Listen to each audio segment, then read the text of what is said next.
Alright, well, I decided to take a break from going to metal concerts.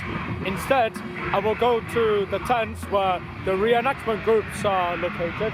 For example, here's the Partizanas, Misko Brole, something about brotherhood, where you can see the Jaltis as a symbol. Yeah, this is the encampment of the Partizanas, you know, a tribute to the Lithuanian partisans who resisted the Soviets between 1944 until 1953. So it's 9 years of resistance. And so here we are. Labadiena. Very easy talk English. And of course, there's the bicycle, or let's say the Swedish army bicycle over there with the rifle. It's very popular among the Partizanas because it's very efficient and very silent. And so, yes, as you could tell from the start of this bicycle, it's a Swedish army bicycle. And that's the tent, the encampment. And so here we are.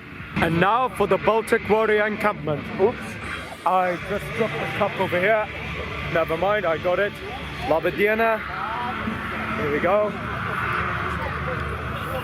It's the craftsman place. Here we go. Pottery. Kursi pilsots. Labadiena. Yep.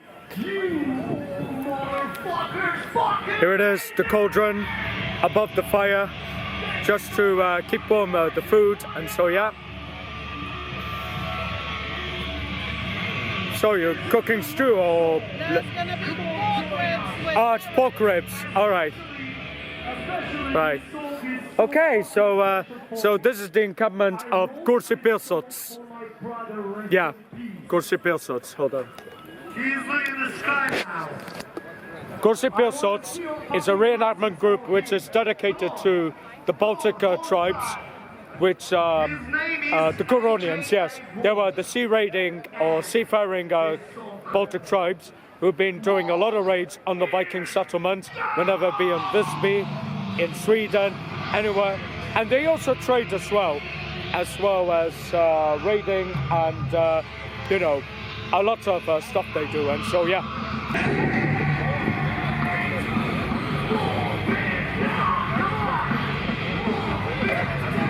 And surprise, surprise, you might know them from Koke Hillfort, and that is Jotvasunus.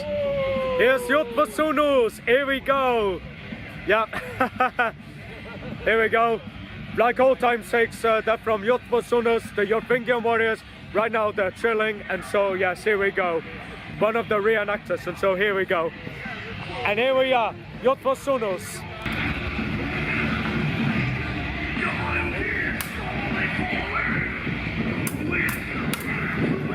Well, it's time for me to do the tour, to continue the tour, especially heading towards the lake.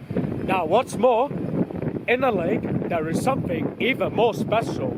Yes, something very Viking, and I will show you what it is. And here it is!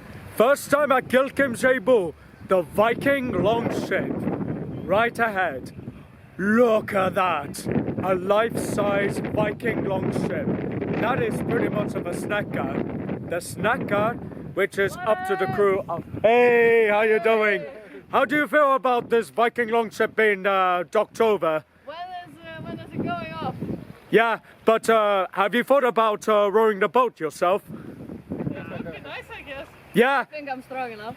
Oh, good for you. So, yeah, Viking lady, all right. Viking lady. And here it is. All right. Look at that. Excuse me. Look at that ship. Wow, that's a snacker. That's a real life-size Viking longship. Like what you see in a movie called The Northman, the one with Alexander Skarsgård, Anya Joy-Taylor, William Dafoe and Nicole Kidman. This is a real-life longship. First time sailed in Kilkim Zaibu here on this lake.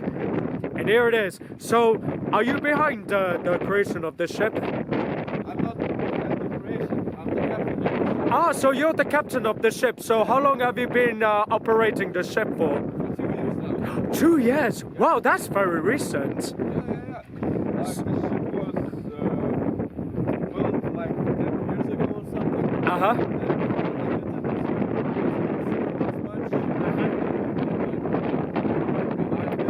Oh, nice. Sailing it everywhere we can. And what's your name?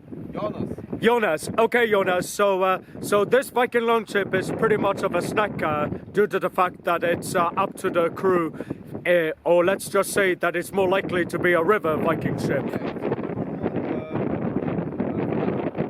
A canal, yeah, a canal. This is a replica, Two times smaller. 2 times smaller, the real one. Yeah. Yeah.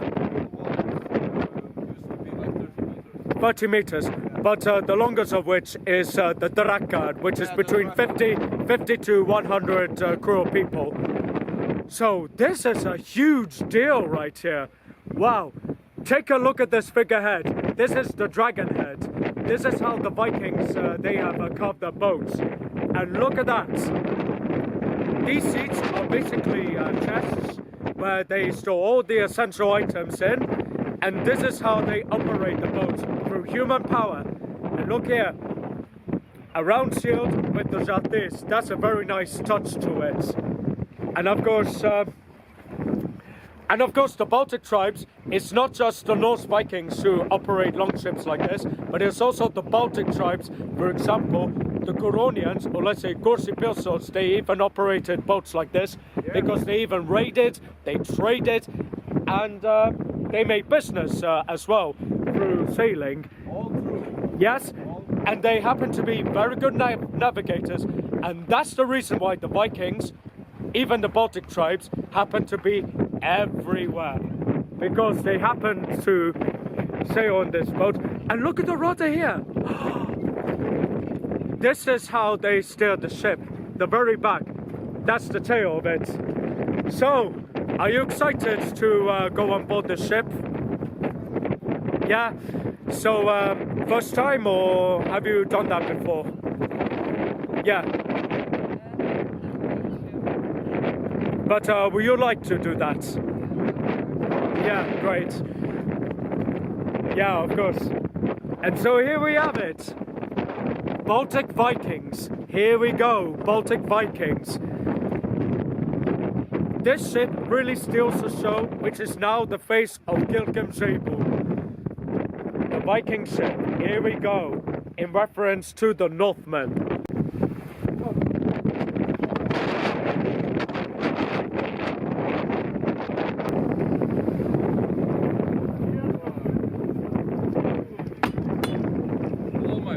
Hello.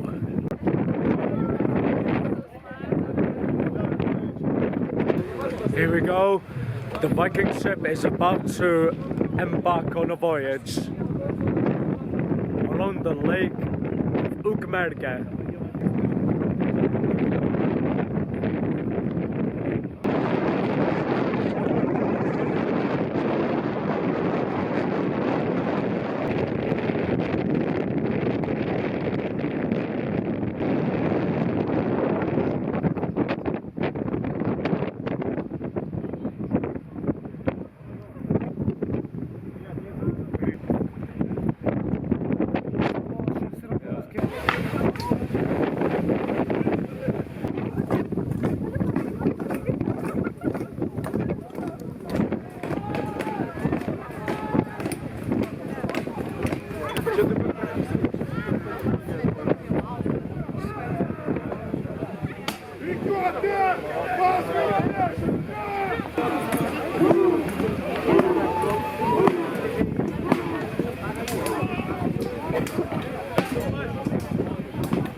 Okay, time for me to come and watch this band, in which I have no idea what it's called, but it's worth finding out. But before I do that, I'm going to check out this bonfire.